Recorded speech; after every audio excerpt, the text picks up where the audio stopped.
कर देश के विकास में हिस्सा लेने की जरूरत है। इधर सोशल मीडिया पर साजिश को लेकर बीजेपी और कांग्रेस भिड़ गए। उधर आज नया कांड भी हो गया। चुनाव में राहुल गांधी की बैक टू बैक हार पर आज एक नई थ्योरी सामने आई और इस थ्योरी को सुनेंगे तो आप दंग रह जाएंगे। इस थ्योरी में ना तो वोट चोरी है, ना ईवीएम हैकिंग है, ना चुनाव आयोग है। इस थ्योरी में विदेशी हाथ है, अमेरिका है, इजराइल है। दरअसल कांग्रेस के एक पूर्व राज्यसभा सांसद हैं कुमार केतकर। उन्होंने यह कहकर सनसनी मचा दी कि साल 2014 में अमेरिका की खुफिया एजेंसी CIA और इजराइल की एजेंसी मोसाद ने कांग्रेस को हराने की साजिश रची। कुमार केतकर ने दावा किया कि साल 2004 में पार्टी को 145 सीटें मिली, 2009 में 206 मिली। अगर यही ट्रेंड रहता तो 2014 में 250 आती, सत्ता बनी रहती। लेकिन 2014 में नंबर 44 पर आ गया। कुमार केतकर ने दावा किया कि खुफिया एजेंसियों ने मान लिया था कि जब तक वो कांग्रेस को 206 सीट से कम पर नहीं लाती तब तक वो भारत में कोई खेला नहीं कर पाएंगी।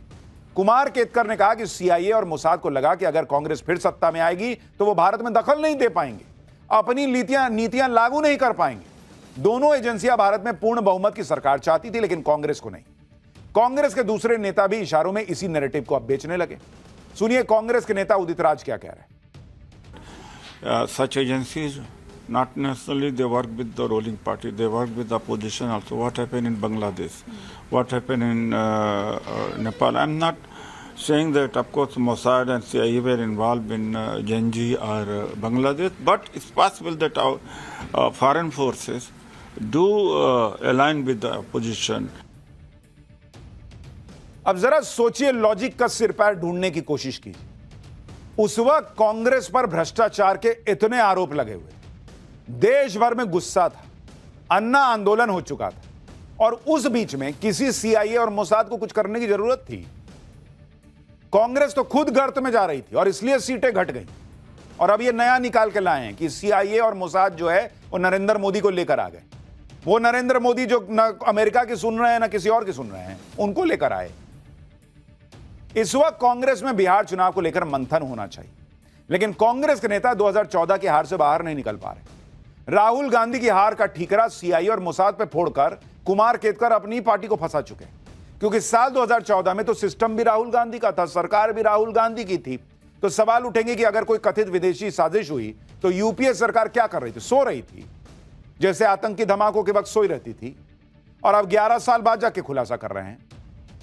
इसलिए सवाल उठेंगे कि क्या चुनाव दर चुनाव में मिल रही नाकामी को छिपाने का ये एक और बहाना लेकर आए? क्या CIA और मोसाद का नाम इसलिए लिया गया क्योंकि ऐसे आरोपों पर ये एजेंसियां मानहानि का मुकदमा तो ठोकेंगी नहीं?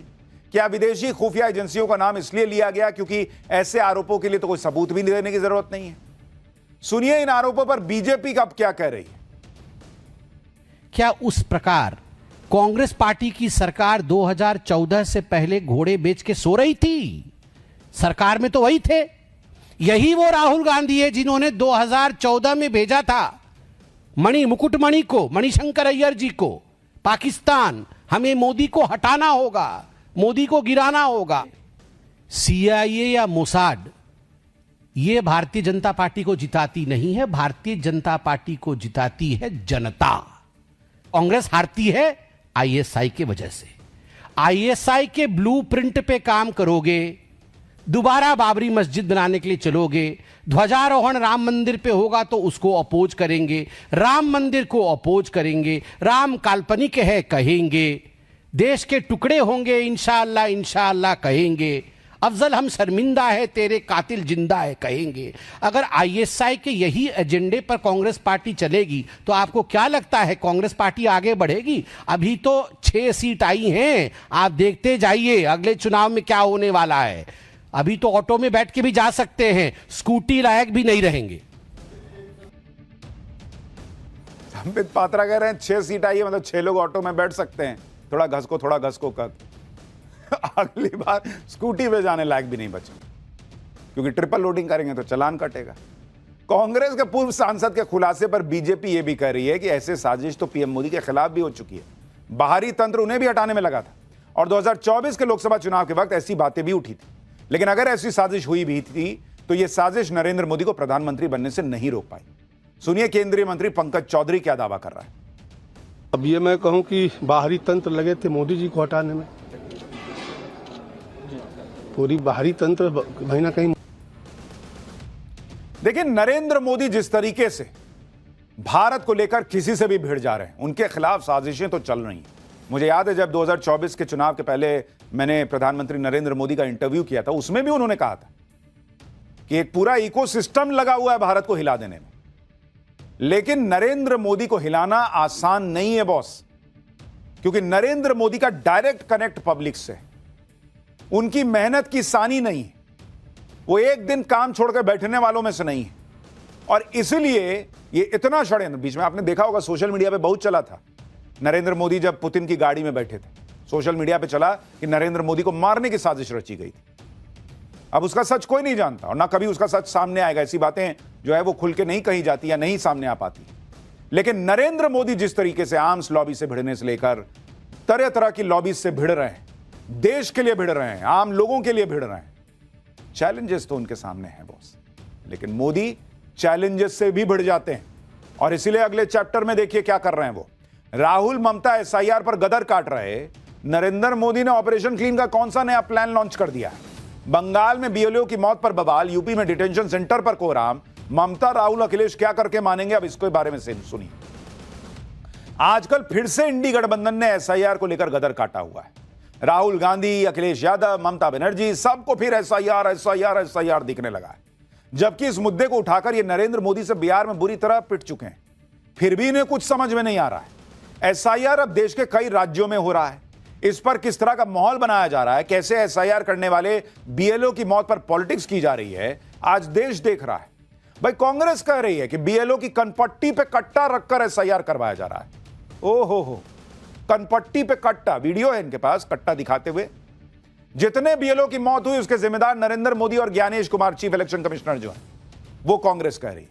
अखिलेश यादव बीएलओ की मौत पर मुआवजा देने की मांग कर रहे हैं। ममता बनर्जी कह रही है कि एसआईआर नहीं रोका तो बीजेपी की नींव हिला देंगे। एसआईआर के जरिए बंगाल को टारगेट किया जा रहा है। यानी इंडी गठबंधन फुल ऑन एसआईआर के खिलाफ माहौल बनाने में जुटा हुआ है। वो एसआईआर जिसका मकसद वोटर लिस्ट का शुद्धिकरण है, देश में पहली बार भी नहीं हो रहा।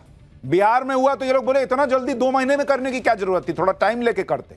अब बंगाल में टाइम लेके हो रहा है तो उसमें भी रो रहे हैं, यूपी में तो और टाइम लेके हो रहा है तो उसमें भी रो रहे हैं। करे एसआईआर क्यों हो रहा है? इंडी गठबंधन एसआईआर पर हंगामा मचाता रह गया और उधर एक दूसरा शुद्धिकरण अभियान शुरू हो गया है। आधार कार्ड की सफाई का अभियान शुरू कर दिया है नरेंद्र मोदी ने। देश में करोड़ों लोगों के आधार कार्ड डीएक्टिवेट कर दिए गए, यानी अब हर विभाग में सफाई अभियान चल रहा है। एसआईआर के साथ साथ आप यह भी देखिए यूपी में क्या गजब हो रहा है। यूपी में अवैध घुसपैठियों के खिलाफ एक्शन तेज हो गया है। सीएम योगी ने हर जिले में डिटेंशन सेंटर खोलने का निर्देश दिया है। डिटेंशन सेंटर से अवैध घुसपैठियों को वापस उनके देश भेजा जाएगा। इन सारे जबरदस्त एक्शन के बारे में आपको डिटेल में बताऊंगा, जिससे यह क्लियर लग रहा है कि नरेंद्र मोदी ने देश में सफाई के लिए अब 5th गियर लगा दिया है बॉस। लेकिन वो 5th गियर लगाए हैं, यहां लोग आगे हाथ खड़ा करके, हाथ जो है वो फैला के खड़े हो गए। गाड़ी रोकेंगे, नहीं चलने देंगे शुद्धिकरण का काम। क्या पॉलिटिक्स हो रही है, उस घमासान का एक ट्रेलर देखिए, फिर सब विस्तार से बताता हूं।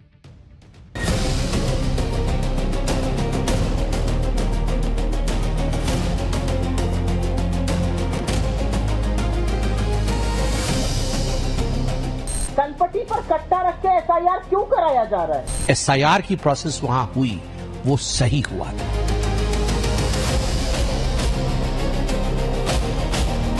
सरकार इसलिए बना रही है कि 27 का जनता उन्हें डिटेंशन उसमें भेज देगी।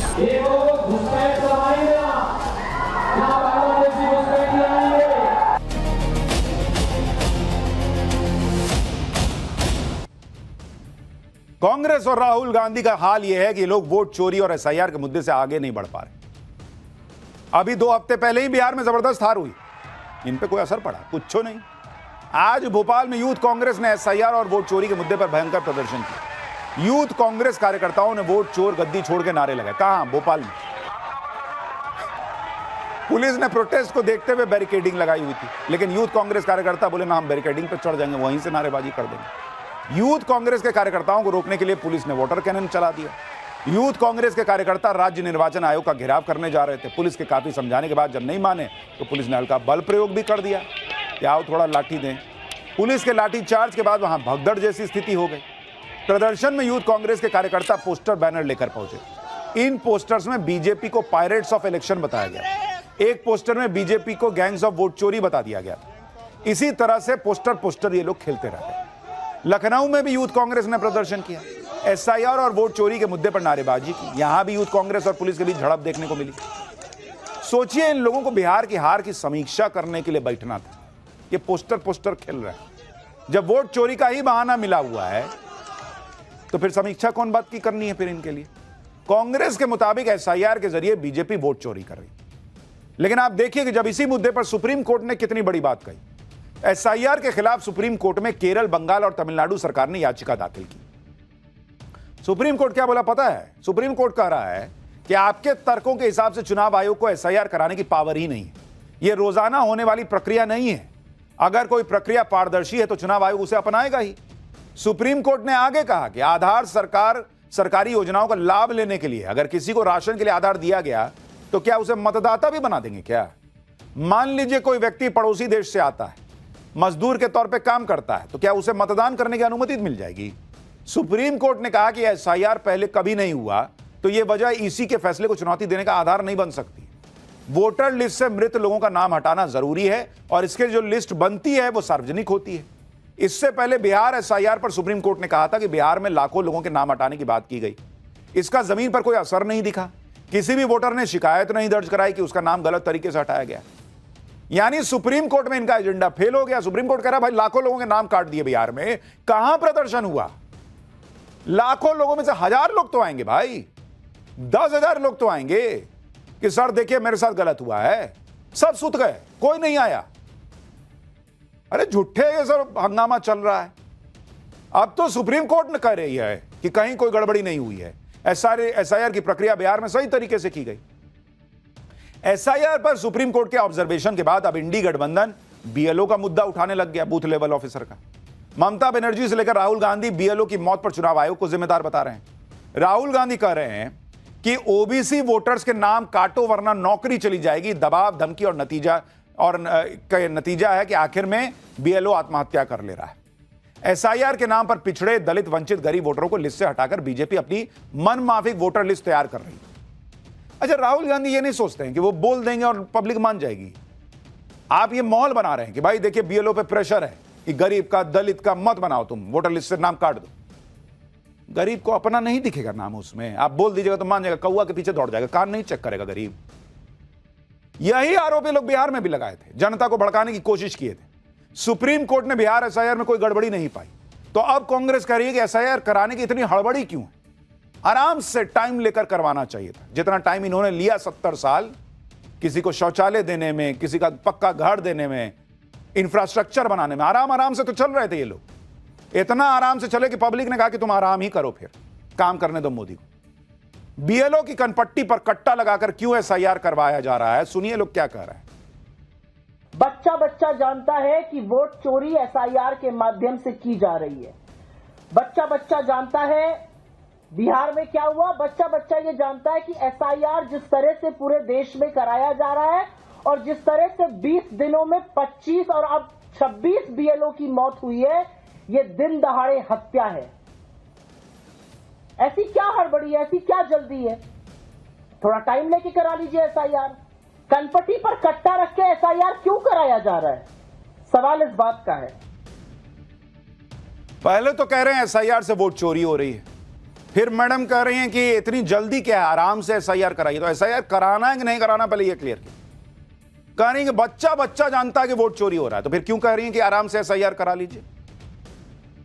ऐसे ही राहुल गांधी बोले थे बिहार चुनाव में कि बच्चा लोग उनके कान में जहां जा रहे हैं ना, बच्चा बच्चा आके बोल रहा है कि वोट चोर गद्दी छोड़, वोट चोर गद्दी छोड़। 200 सीट आ गई बीजेपी को बिहार। बच्चा सब मजा ले लिया कान में बोल के इनके। देखिए, राहुल गांधी हो या फिर ममता बनर्जी, ये सभी एसआईआर का विरोध कर रहे हैं। लेकिन आप इस विरोध की सच्चाई देखिए कि बंगाल में किस तरह से वोटर लिस्ट की सफाई के आंकड़े आ रहे हैं। चुनाव आयोग के मुताबिक बंगाल में एसआईआर के दौरान अब तक करीब 14 लाख फॉर्म अनकलेक्टेबल के तौर पर पहचाने गए। ये वो मतदाता हैं जो या तो मृत हैं या गैर हाजिर हैं, डुप्लीकेट हैं या हमेशा के लिए कहीं चले गए। जैसे जैसे एसआईआर का डेटा कलेक्ट होगा, ऐसे मतदाताओं की संख्या बढ़ने का अनुमान है। इसके अलावा बंगाल में 26 लाख ऐसे मतदाता हैं जिनके नाम 2002 की वोटर लिस्ट से मैच नहीं कर रहे हैं। यानी अगर एसआईआर न ही हो रहा होता तो इन मतदाताओं के बारे में पता भी ना चलता, इनके नाम पर वोट देने का खेल चलता रहता। सुनिए इस पर शिवसेना नेता संजय निरुपम ने क्या कहा। भारत के चुनाव आयोग ने पश्चिम बंगाल में एसआईआर की प्रक्रिया लागू कर दी है और प्रारंभिक तौर पर ऐसा समझ में आ रहा है कि 26 लाख वोटर ऐसे पकड़े गए हैं जो फर्जी हैं, जो अवैध हैं, जो भारत के नागरिक नहीं हैं। इन सारे लोगों के नाम काट देने चाहिए और इसके अलावा भी अगर बांग्लादेशी घुसपैठी या रोहिंग्या मुसलमान वहां पर बतौर वोटर रजिस्टर्ड है तो उनके नाम भी निकालने चाहिए। इंडी गठबंधन ये नैरेटिव सेट करने की कोशिश कर रहा है कि एसआईआर की वजह से बीएलओ आत्महत्या कर रहा है। इंडी गठबंधन का कहना है कि एसआईआर को आराम से समय लेकर करवाया जा सकता था, जल्दीबाजी में क्यों करवाया जा रहा है, बीएलओ पे दबाव बनाया जा रहा है। इंडी गठबंधन के दावों से अलग एक दूसरी तस्वीर भी है जिसमें चुनाव आयोग एसआईआर में शामिल बीएलओ का सम्मान कर रहा है। हजारों ऐसे बीएलओ हैं जो मेहनत कर रहे हैं, घर घर जाकर डेटा कलेक्ट कर रहे हैं, इसे डिजिटल फॉर्म में सबमिट कर रहे हैं। चुनाव आयोग इन बीएलओ का सम्मान कर रहा है। बॉस देखिए, कहा जा रहा है कि बीएलओ पे बहुत प्रेशर है। एक बीएलओ पूरे राज्य का नहीं कर रहा है बॉस काम। एक बीएलओ जो है उस पर, जैसे बिहार में था कि एक बीएलओ जो है उस पर 1200-1400 लोगों का काम का जिम्मा है कि भाई तुम देखो जरा इनका फॉर्म का, और हजारों बीएलओ जो हैं वो इस काम में लगे हुए हैं और उसके लिए बकायदा टाइम मिल रहा है। तो ऐसा थोड़ी है कि एक ही दिन में करके दो नहीं तो नौकरी गई, ऐसा नहीं चल रहा है भाई। बिहार में तो किसी ने आत्महत्या नहीं की, बिहार में तो किसी दलित ने नहीं कहा कि मेरा नाम काट दिया। तो इनको मिल नहीं रहा है मुद्दा। एसआईआर में गड़बड़ी साबित कर नहीं पा रहे, सुप्रीम कोर्ट में साबित कर नहीं पा रहे, तो क्या बोले। तो यार बीएलओ की मौत हो रही है हड़बड़ी की वजह से, मानवीय मुद्दा इसको बना देते हैं। एसआईआर और बीएलओ की मौत को इंडी गठबंधन मुद्दा बना रहा है। दूसरी तरफ उत्तर प्रदेश में सीएम योगी के एक फैसले से हड़कंप मच गया है। इधर एसआईआर चल रहा है, उधर सीएम योगी ने यूपी में घुसपैठियों के खिलाफ एक्शन प्लान तैयार कर दिया। सीएम योगी ने यूपी में घुसपैठियों पर नकेल कसने की तैयारी कर ली और इसके लिए यूपी के सभी जिलों के डीएम को आदेश दे दिया गया है कि जिला प्रशासन अवैध घुसपैठियों की पहचान करे, नियमों के मुताबिक घुसपैठियों पर कार्रवाई करे, हर जिले में अस्थायी डिटेंशन सेंटर बनाओ जहां विदेशी नागरिकता वाले घुसपैठियों को रखा जाएगा। इसके बाद प्रक्रिया के तहत घुसपैठियों को उनके मूल देश भेजो। यानी सीएम योगी ने क्लियर कट कर दिया है कि जो भी अवैध घुसपैठिया है, पहचान होगी, उसको उसके घर भेजेंगे, अपने घर में रहो, अपने देश में रहो। सीएम योगी के इस फैसले के बाद घुसपैठियों में हड़कंप है। लखनऊ में रहने वाले कई अवैध घुसपैठिए खुद अपना घर छोड़ छोड़ के जा रहे हैं। देखिए रिपोर्ट। लखनऊ में असर ये है कि मैं इस वक्त बहुखंडी मंत्री आवास के सामने हूं। यहां पर बड़े पैमाने पर बस्तियां हुआ करती थी, लेकिन धीरे धीरे यहां से लोग निकलना शुरू हो गए हैं। इक्का दुक्का लोग ही हैं जो अब रह रहे हैं। देखिए, ये सबके घर बने हुए थे। ये पूरी तस्वीर देखिए। यहां पे बीते एक हफ्ते में सबने इन घरों को छोड़ दिया है, घर खाली हो गए हैं। ये पूरा जो बस्ती है, अब यहां पर कोई नहीं रह रहा है। यानी सीएम योगी के फैसले का फौरन असर दिखने लगा है। जैसे बंगाल में एसआईआर के बाद घुसपैठिए वापस जा रहे हैं, ठीक वैसा ही यूपी में हो रहा है। यूपी के अलग अलग शहरों में एसआईआर के दौरान घुसपैठियों पर नजर रखी जा रही है। ऐसे लोगों को डिटेंशन सेंटर में रखा जाएगा। सीएम योगी के अस्थायी डिटेंशन सेंटर वाले फैसले पर पॉलिटिक्स भी हो रही है। अखिलेश यादव ने कहा कि 2027 में जनता इन्हीं लोगों को डिटेंशन सेंटर भेज देगी। सरकार इसलिए बना रही है कि 27 का जनता उन्हें डिटेंशन उसमें भेज देगी। सरकार इसलिए बना रही है कि 27 का जनता उन्हें डिटेंशन उसमें भेज देगी। एसआईआर के जरिए वोटर लिस्ट क्लीन की जा रही है। यूपी में घुसपैठियों पर एक्शन हो रहा है, तो दूसरी तरफ एक और सफाई अभियान शुरू हो गया। UIDAI ने 2 करोड़ से ज्यादा आधार नंबर डीएक्टिवेट कर दिए। ये उन लोगों के आधार नंबर हैं जो अब इस दुनिया में नहीं है। UIDAI को केंद्र और राज्य सरकारों के विभागों से जानकारी मिली थी, जिसके बाद मृत लोगों के आधार नंबर को डीएक्टिवेट कर दिया गया।